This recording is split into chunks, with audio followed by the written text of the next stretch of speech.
फुटीच्या विरोधामध्ये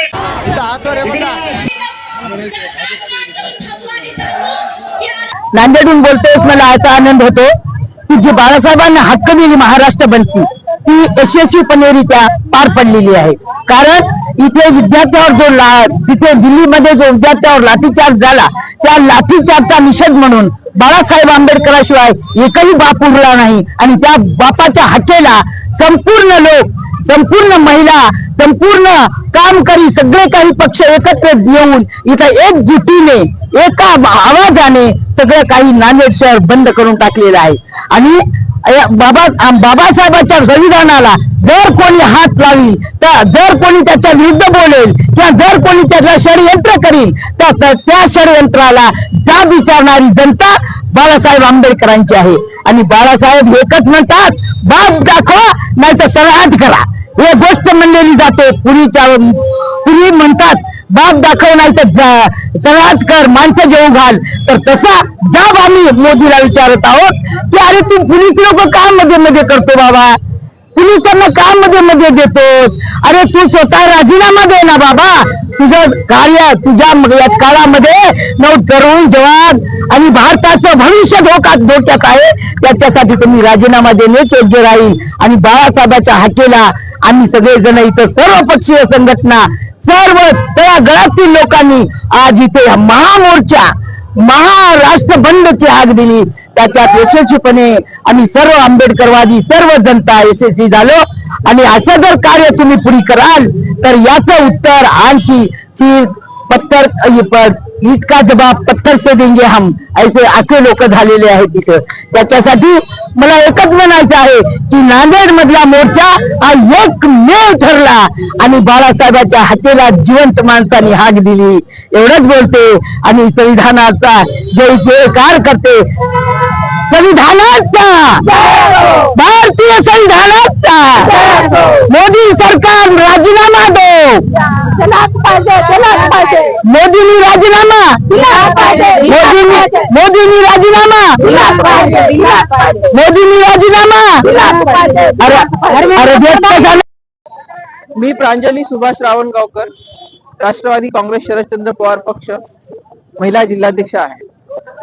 आज नांदेड जिल्ह्यामध्ये महात्मा फुले यांच्या पुतळ्याला अभिवादन करून सर्व पक्षीय सर्व भारतीयांचा जंतर मंतरवर दिल्लीमध्ये जो विद्यार्थ्यांवर अन्याय आणि अत्याचार झाला, जो लाठीचार्ज झाला, त्याच्या विरोधामध्ये इथे आंदोलन करण्यात आलं. या आंदोलनामध्ये सर्वच लोक सामील झालेले होते, सर्व थरातले लोक सामील झाले होते, विद्यार्थी सामील झाले होते, महिला सामील झाल्या होत्या.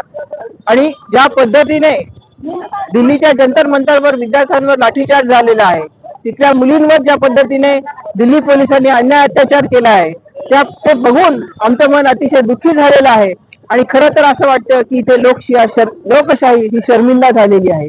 आम्ही महिलांचे चित्र तिथे बघितले, ते जर खरे महिलांचे जे फोटो आलेले आहेत ते इतके हे आहेत की खरोखर सर्व महिलांनी, या देशातल्या सर्व लोकांनी, सर्व नागरिकांनी शर्मेने मान आमची खाली गेलेली आहे. एवढ्या मोठ्या लोकशाही असणाऱ्या देशामध्ये जर आमचा आवाज आम्हाला काढण्यासाठी जर ही परिस्थिती आमच्या ओढवून घ्यावी लागत असेल तर ही गोष्ट अत्यंत भारतासारख्या देशामध्ये शर्मेची गोष्ट आहे. आणि या सर्वांच्या अन्याय अत्याचाराच्या विरोधात आज आम्ही नांदेडमध्ये हा मोर्चा काढत आहोत. मोर्चाचा अतिशय शांततेने हा चाललेला मोर्चा आहे. दिल्लीमध्ये सुद्धा अतिशय शांततेने विद्यार्थ्यांनी आणि सर्व महिला मुलींनी मोर्चा काढलेला होता. पण तरीही भारतीय जनता पक्षाच्या सरकारने त्या मोर्चाला उत्तर दिले नाही. गेल्या महिनाभरापासून हा मोर्चा चालू होता, पण त्यांना संवाद साधण्यासाठी त्यांच्याकडचा कुठलाही प्रतिनिधी आला नाही किंवा त्यांना काही प्रतिसाद दिलेला नाही. त्यामुळे जेव्हा सोनम वांगचुक बसले तिथे उपोषणाला, त्यावेळेस त्या सरकारने सोनम वांगचुकला ज्या पद्धतीने उचलून नेलं, ती पद्धत सुद्धा अतिशय निंदाजनक आहे. ती परिस्थिती पण अतिशय निंदाजनक होती. महिलांवर होणारे तिथे आपण बघत आहोत, तिच्या विद्यार्थिनींवर जो अत्याचार झालेला आहे त्याचे रील्स आपल्या इकडे येत आहेत, त्याचे फोटो आपल्याकडे येत आहेत. काय म्हणाले या सरकारला? हे सरकार सर्वच गोष्टीमध्ये अपयशी ठरलेलं आहे. म्हणून धर्मेंद्र प्रधानांनी तर राजीनामा दिलाच पाहिजे. पण आमचं असं म्हणणं आहे की ज्या पद्धतीने तिथे लाठीचार्ज झाला, तिथे त्या पद्धतीला जबाबदार हे आपले हे आपले मोदी शहा दोघंही आहेत. तर दोघांनी पण याचा राजीनामा दिला पाहिजे. हे सरकार ताबडतोब पायउतार झाले पाहिजे. हे ह्या सरकारची दयशाही हा देश कदापि सहन करणार नाही. हा देश आहे गांधी आणि नेहरूंचा, त्यामुळे मोदी शहाची इथं हकालपट्टी झालीच पाहिजे. माझं नाव पद्मिनीबाई धुळे आहे. आज मी 10 वाजले तेव्हापासून मी या मोर्चामध्ये सामील झाले. आज तळागाळातले लोक आपल्या पुतळ्यापाशी सामील झालेले आहेत. कशामुळे झालेले तर दिल्लीमध्ये या छोट्या छोट्या मुलीला सुद्धा ओढीत नेलेलं आहे, छातीवर पाय देऊन सुद्धा मारलेलं आहे. त्यालाही बी मुलंबाळ आहेत. पोलीसवाले असले, पोलीसवाले त्याचेच होतं आणि गाव गुंड असून त्याचेच गाव गुंड होते. 2-2 ट्रक दगडा एवढाले आणले होते, आपल्याला मारायसाठी आणले होते, मात्र आपले लेकरं दिले नाही. आज 3 दिवसापासून ते कार्य करत आहेत लेकरं. त्याला बी माय बाप आहेत, माय बाप असे म्हणते फक्त टीव्हीवर बघतात. टीव्हीवर बघून काय फायदा? तिथं चंद्राचंद्री राहिली त्याच्या पोटाची असे पिळाले तर मात्र हे लोक आयला या मोदीला लेकरं नाही, त्याला काय कसं बघणार आहे? माय बापाचं दुःख काय असतं ते त्याला जर लेकरं एखादं जर असतं आणि ते जर असं आडवं तुडवं पडलं असतं तर त्याला किंवा आली असती, मात्र या लोकांना ती येत नाही. हे शरणकरण मोदी निवडून आला तेव्हापासून हे चालू आहे. हे या मागासवर्गीयाच्या 59 जातीवर यांना गदा आणलेला आहे. गदा काऊन 59 जातीनं फक्त काम करावं. याला जे झाडू होता की नाही हे बाबासाहेबांना काढलेलं आहे. हे पुन्हा लावायचं मागत याचे यंत्रण चालू आहे.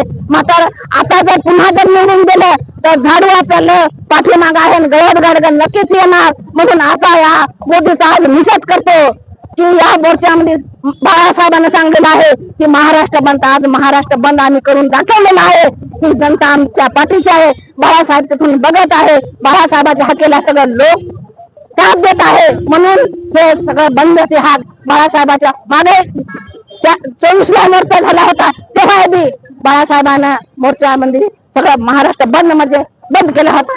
आता बी बंद म्हणजे बंद राहील. एवढं बोलून मी माझे 2 शब्द संपवते. जय भीम, जय संविधान. मी सामाजिक कार्यकर्ता शकीला शेख. नांदेड कडकडीत बंद करण्यात आलेला होता. विविध संघटना, पक्ष आणि सामाजिक कार्यकर्त्यांनी एकत्र येऊन या बंदला चांगल्या प्रकारे प्रतिसाद दिलेला आहे आणि जंतर मंतरवर जे अमानुष कृत्य झालेलं आहे विद्यार्थ्यांसोबत आणि त्याचे जे व्हिडिओज आम्ही पाहिले ते पाहून अक्षरशः डोळ्यामध्ये पाणी येत आहे.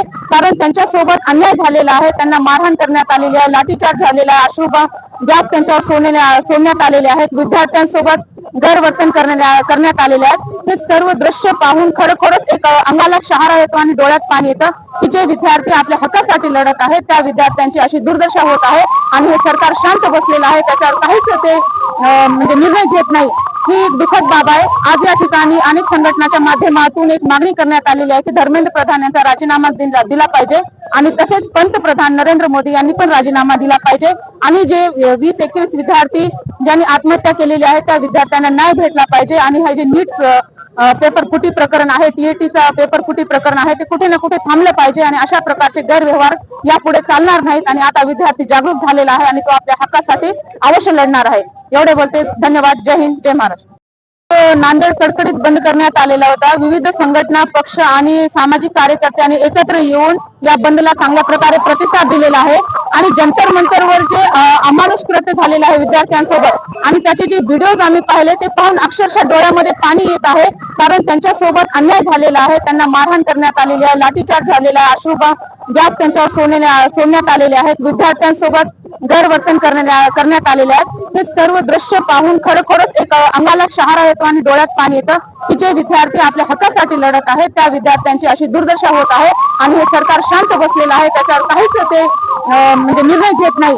ही एक दुःखद बाब आहे. आज या ठिकाणी अनेक संघटनाच्या माध्यमातून एक मागणी करण्यात आलेली आहे की धर्मेंद्र प्रधान यांचा राजीनामा दिला पाहिजे आणि तसेच पंतप्रधान नरेंद्र मोदी यांनी पण राजीनामा दिला पाहिजे आणि जे 20-21 विद्यार्थी ज्यांनी आत्महत्या केलेली आहे त्या विद्यार्थ्यांना न्याय भेटला पाहिजे आणि हे जे नीट पेपर फुटी प्रकरण आहे, टीएटीचा पेपर फुटी प्रकरण आहे ते कुठे ना कुठे थांबलं पाहिजे आणि अशा प्रकारचे गैरव्यवहार यापुढे चालणार नाहीत आणि आता विद्यार्थी जागरूक झालेला आहे आणि तो आपल्या हक्कासाठी अवश्य लढणार आहे. एवढे बोलते. धन्यवाद. जय हिंद, जय महाराष्ट्र.